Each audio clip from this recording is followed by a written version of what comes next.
I would like to introduce our speaker for today. And Steve Solbrack really needs no introduction. He's almost like Don Stiles in being Mr. Rotarian of the district. So Steve is a past president of the St. Louis Park Noon Rotary Club. He's been a member for over 24 years. He is currently the district membership chair, which is no small task, and has previously served as district assistant governor coordinator, district conference chair, multi-district youth foundation board member, international service chair, and assistant governor. He's also a major donor, a Paul Harris Fellow, a Paul Harris Society member, a Bequest Society Level 3. In May, he received the Citation for Meritorious Service Award from the Rotary Foundation of Rotary International. No question, Steve is a phenomenal Rotarian. In addition, he has recently sold his business, Solbrack Business Technology Solutions, after over 11 years. He's been a business owner or business executive in information technology, internet, data communications, and telecommunications since 1985. Welcome, Steve.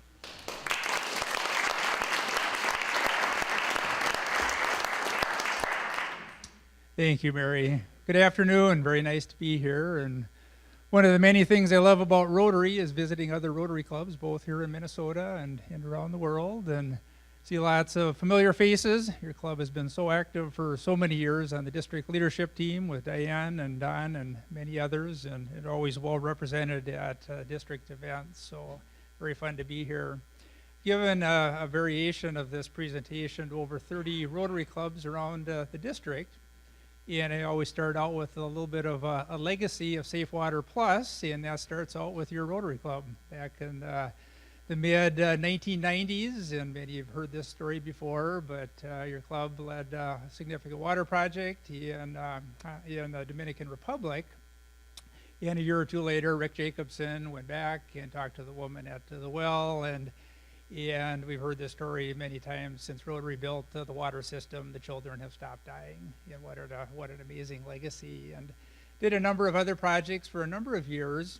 And then from 2004 through the present, our district has done many water projects on the central plateau of Haiti, and dug boreholes and wells, and we've had many Rotarians travel to Haiti. How many here have traveled to Haiti on any of those trips? Has anybody been down there? No? That brings us up to the 2009, 2010, 2013 time frame. And as a district, we did a high level of collaboration with two very large projects in Africa, one in Central Africa in Malawi. And it was a collaboration with Water Missions International. I'm going to talk about collaboration a little bit more as I go along. And so it was a $466,000 project, and $350,000 from Rotary, the matching funds of $580,000. Or I'm sorry, no matching funds in this one. But and so one of the things with water and sanitation, the need is significant in many areas of the world, but the solution is frequently different. And here it was mostly about water purification systems, rain harvesting, and water storage. And so here you can see part of the solution was the rain harvesting and storage and the filtration, and then pretty amazing what they can do with the filtration from the unsafe water to the safe water.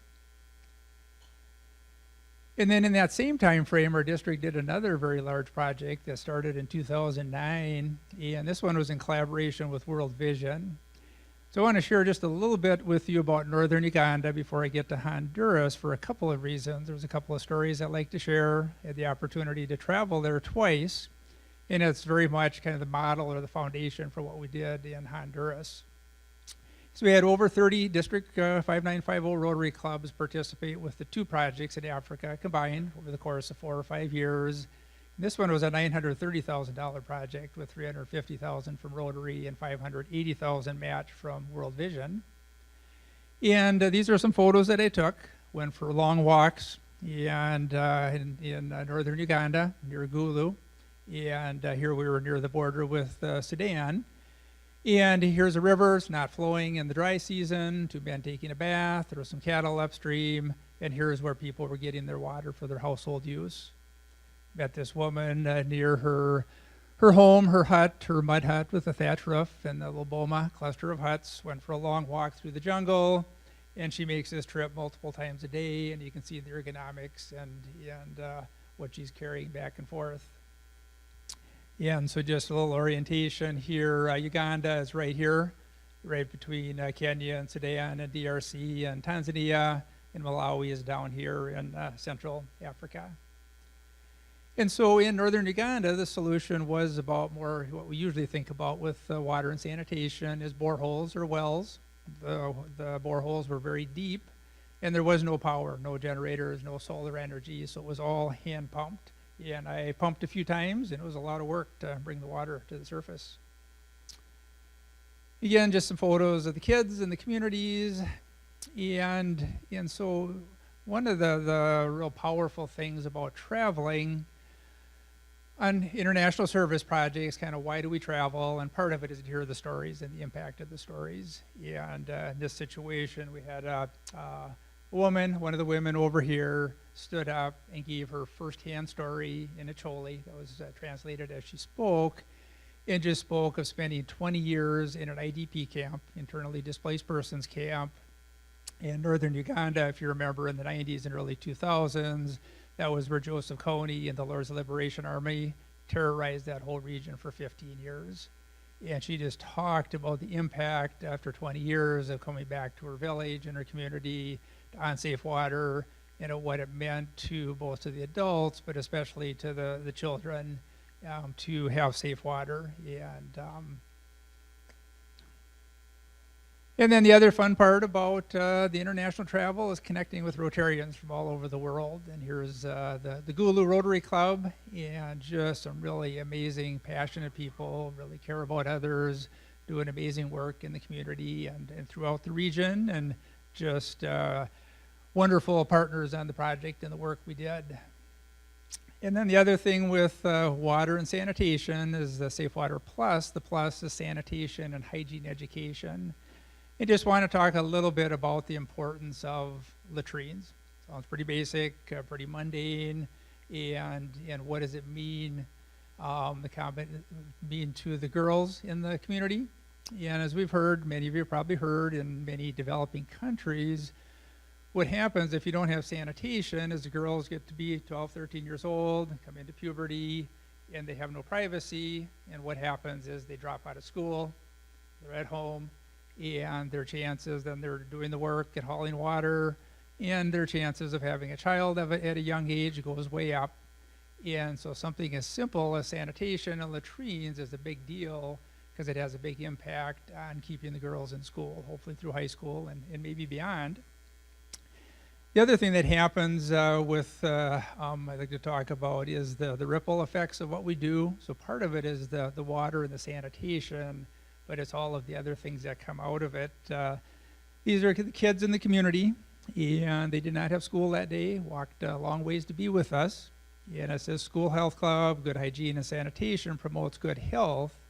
So with our collaboration with World Vision, one of the things they're doing is connecting with the kids, maybe middle school age kids, empowering them to have a committee, provide some leadership, some mentorship with the younger kids. And, whoops. And so this girl here stood up, maybe 12 or 13 years old, is in a room with 15 or 20 of her peers and 8 or 10 adults, some from another part of the world, and she spoke for 3 to 5 minutes, not a long time, but told us what was going on in school, what they're doing with the younger kids, and what she had done back in her little community where she lived, were around sanitation and hygiene. Very confident, spoke in Acholi, it was translated. And afterwards, we got done, and we went out by the vehicle, and we were talking to Susan, one of the staff from World Vision, and she just said, you got to know what a big deal that was.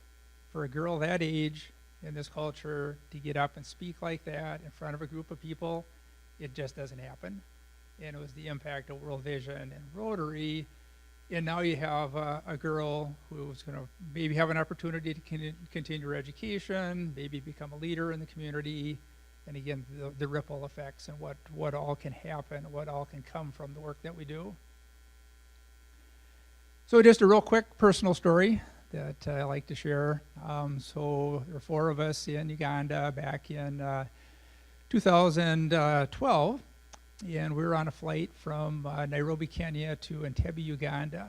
Yeah, small plane, 1 aisle, 3 seats on each side. I was near the back on the aisle. And about 6 rows ahead of me was a woman and a 6-year-old boy and a 2.5-year-old girl. And the little girl was in complete meltdown, screaming, crying, staying in the aisle, wouldn't go near her mother, started walking towards the back of the plane, stopped by me, screaming, crying, reached my hands out. She reached her hands out, picked her up, put her in my lap, stopped crying, just like that.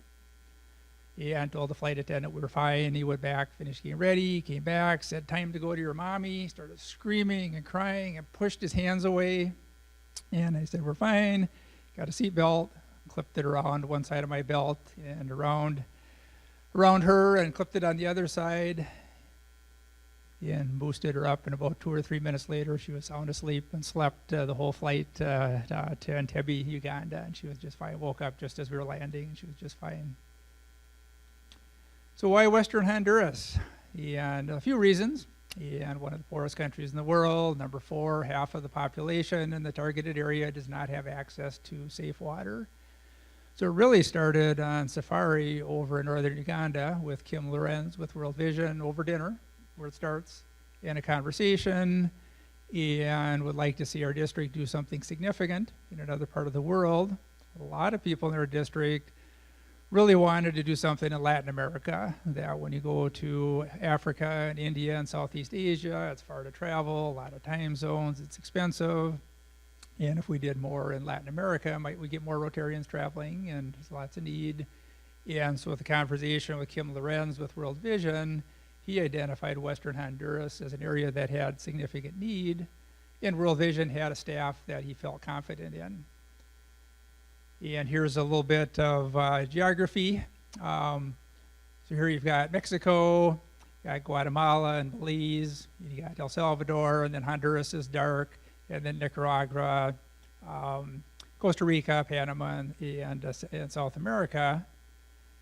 Flew into San Pedro Sula, took ground transportation to Santa Rosa de Copan. This is the Rotary Club that are our partners. And the project area is down here near the border with El Salvador.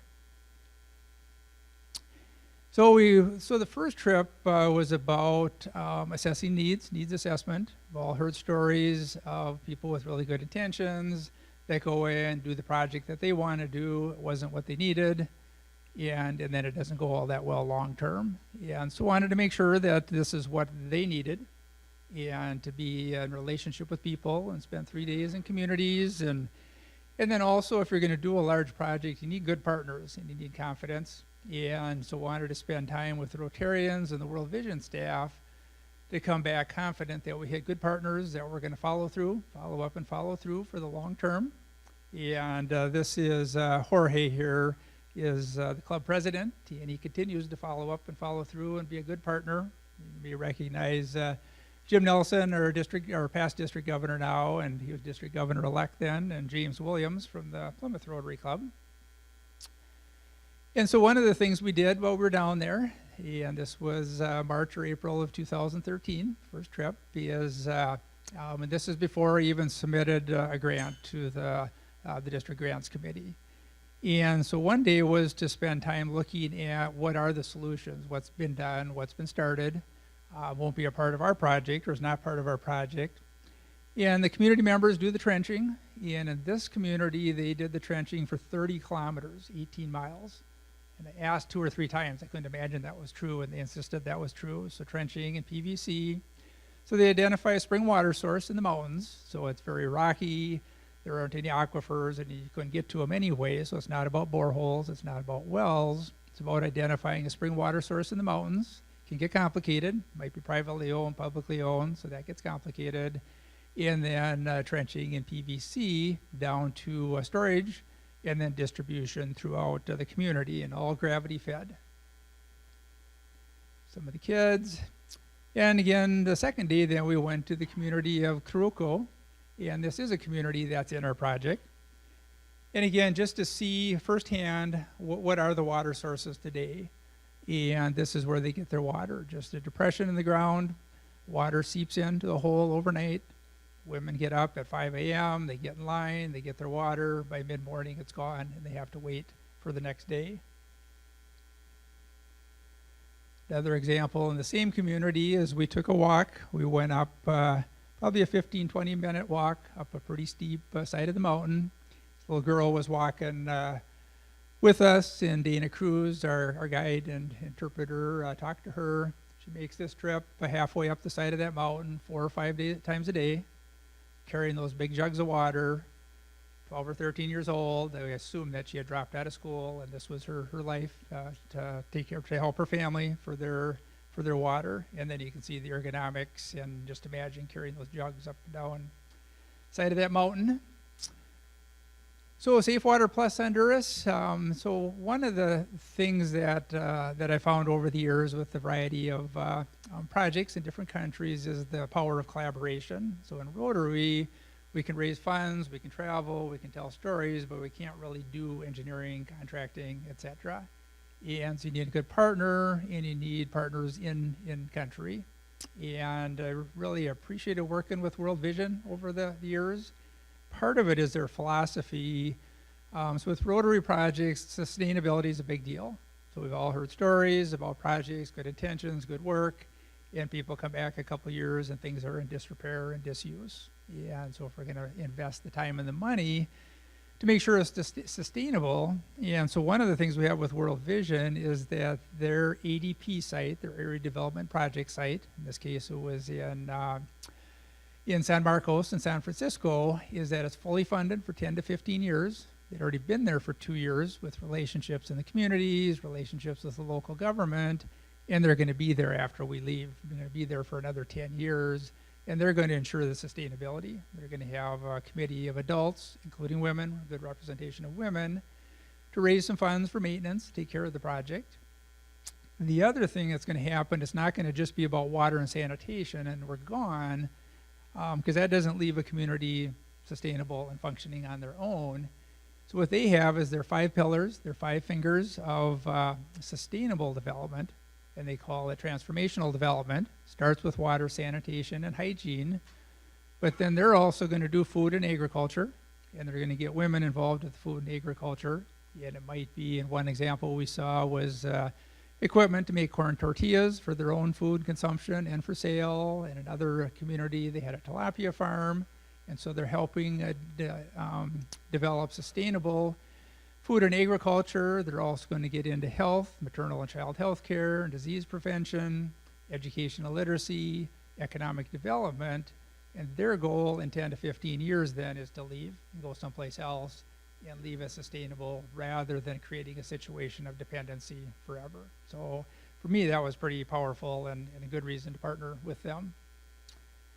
And we did then in the spring of 2014, we had a group of 15 from Minnesota, plus Kim Lorenz from the Seattle, Washington area that traveled to Western Honduras, and we spent a week with Rotarians, the World Vision staff. And it was kind of a neat group. We had 8 Rotarians from 5 different Rotary Clubs. We had 4 spouses, including my wife, Liz, and 3 teenage daughters. That was something I hoped would happen. And we actually have another trip coming up in April 3rd to April 9th, and I'll send an email to Mary and Don and a few others to let you know about that opportunity and looking at a similar size group if the interest is there. It was also kind of fun. One of the Rotarians was my brother Mike, who's in the Litchfield Rotary Club, and his wife Marge came, so it was a neat way to connect with them. And the experience with the 3 girls was pretty neat. I don't know if you ever have an opportunity, if you have kids or grandkids, to really think about that. So we spent Monday, Tuesday, Wednesday with long drives and long hikes and out into the communities. And then in the evenings, we would reflect and talk about our time. And Stacy Newgard is a longtime Rotarian from the Eden Prairie Noon Club, active at the district level, past district conference chair. And one evening she just said, "This is the week I became a Rotarian," just the impact of that experience with her. And then also, so Olivia Newgard, her daughter, was a junior at that time out at Eden Prairie High School, and just this blonde hair, this wonderful smile, and every community which we went into, the kids would just surround her. They would just swarm around her. She just had this presence with the kids and connected with them. And one evening, she got up, and again, there's a pretty big group of adults, and she just got up and said, I had a mountaintop experience today, and just talked about the impact that it had on her. Those were her exact words. I wrote them down. And the other one for me was Olivia Urbanski, was a senior at Eden Prairie High School, and she got up one evening, and after today, I know what I want to do with my life. It all became clear. And I talked to her mom a few months later. So she had picked her college and her major, and her mom said in the next couple of months she had a total shift in her focus. Totally shifted away from making money and career and shifted to I want to have an impact on others and I want to have an impact on people. And it was really, when I talked to her mom, it was pretty powerful. And then the third day we went to the community of Horcones. And again, the first-hand stories. So they asked this woman, clearly one of the elders, one of the leaders in the community, to talk to us. We had an interpreter, and the interpreter had been doing a great job for 2.5 days and interpreting and pretty easy to understand. And this woman was speaking, and our interpreter didn't speak, and we were confused. And went up to her afterwards, and so what happened? What did the woman say? And she said, I just got so choked up I couldn't speak. And she was not with World Vision, she was not with Rotary, and we saw that over and over, the impact that these trips had on drivers and interpreters and others. And she said, the woman said, I've been praying somehow our community could get water and our children would stop being sick. You have been sent by God as an answer to our prayers. So what is it? Western Honduras brings safe water, sanitation, hygiene education to 16 communities, collaboration with World Vision. And it's a $800,000 project with $400,000 from Rotary. And the initial was to raise $108,000 of club funds. We actually raised over $118,000 from 32 Rotary Clubs. So we'll have a great high level of collaboration. And the Bloomington Noon Club contributed $1,000. And if you noticed on the previous slide, the leverage was $7.40 per dollar. So your $1,000 did $7,400 of good in the world. So thank you for that. And again, I'm preaching to the choir here a little bit. Your club has been so active internationally, but as I go around the district, just like to share with clubs to consider doing a global grant if you've never done one. And of course, you've done all kinds of them. I encourage people to travel.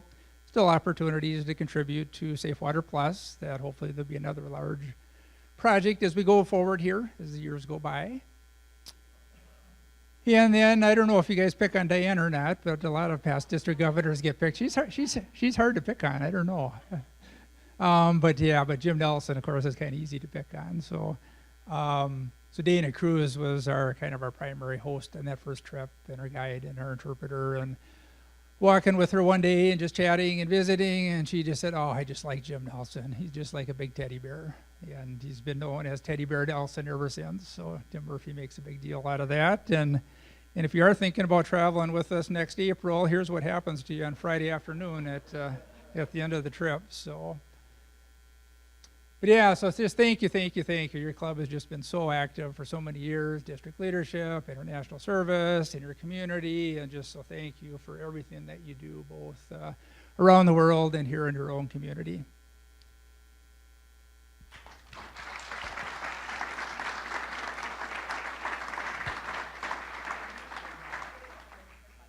Yeah, maybe a couple of questions if anybody has any.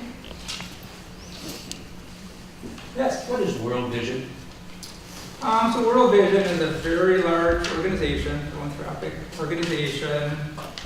They're the ones that a lot of what people know about World Vision is about sponsor a child. So that's part of what they do is sponsor a child. But it's really an organization that's based out of the Seattle, Washington area. And philanthropic organization that a lot of what they do, again, is this transformational development of communities throughout the world. Big presence in Africa and Central America, and again, a great partner for us. Yes? Does Rotary, I mean, most of the work that I'm familiar with is like dig a well, boreholes, but so do they ever go the next step in terms of getting water directly into homes? Or is it mainly just doing the community water source? I think there's some of both. I think there's both models out there depending on the situation. So sometimes it's common that it is just more of a community-based borehole or well or situation, but there are other times where the water is delivered to the home. So there's some of both out there. Because I know that, once you get safe water at the community level, to really make it, to impact health in a bigger sense, that you get concerned about what happens to the water between the community source and then getting it back home and then having it, and keeping it safe and uncontaminated from the time they get it to the time they actually use it. That's a good point, and I think I maybe kind of skipped over that, but the plus in SafeWater Plus is sanitation and hygiene education. So yes, if you have safe water and you have a contaminated container, you no longer have safe water. And again, that's another good leverage with World Vision because they have a high level of focus on that, both with the health committee that they have with the kids that I talked about a little bit, and also with the adults to create that awareness, because there is a cultural aspect to that and awareness aspects. That's very important. Thank you. Yes. Who staffs the work? So if we went down in April for 5 days, what do you do? And then what happens on an ongoing basis? Are there always volunteers down there doing work? So there's not a U.S. or Minnesota Rotary presence down there on a regular basis. During the project, the life of the project, the Santa Rosa de Copan Rotarians have to be engaged with decisions and communication and things like that. That's part of what they agreed to do and we agreed to do. So with the trip, it would be the core of the trip would be a Sunday to Saturday. And there'll be a meeting in December, probably at my home, and the group will get to decide. Those that want to go can have some influence on what we do. But it'll probably be similar to what we did last time. We'll spend 3 full days in communities, Monday, Tuesday, Wednesday, with long drives and walks. And in this case, it'll be mostly probably a couple of communities where the project's completed, and maybe one where it's still in progress. And then Thursday and Friday, we went to Copan Ruins and just had a little bit of leisure. And then there were 5 of us that extended then. So a lot of the group went home on Saturday. Kids had school and people had to go to work on Monday. And 5 of us extended and spent time in northern Honduras along the coast and just did some activities and recreation, went to a national park and things like that. So how are we helping? I mean, it sounds like you go out in the community for 3 days and then touristy stuff for 2 days. Yeah. What does that do for them? So do you want me to touch on that or not? It's a good question and I can answer it afterwards, or are we done? If you can answer it really quickly. Yeah. because I do need to move on. So there's 2 kinds of trips. There's mission trips, hands-on, doing stuff, doing the work. And there's trips like this that are about relationships, not about doing work. It's about relationships, experience, hearing stories, spending time with Rotarians and World Vision. So there is a longer answer, but I better keep it short. Good. So thank you so much. Thank you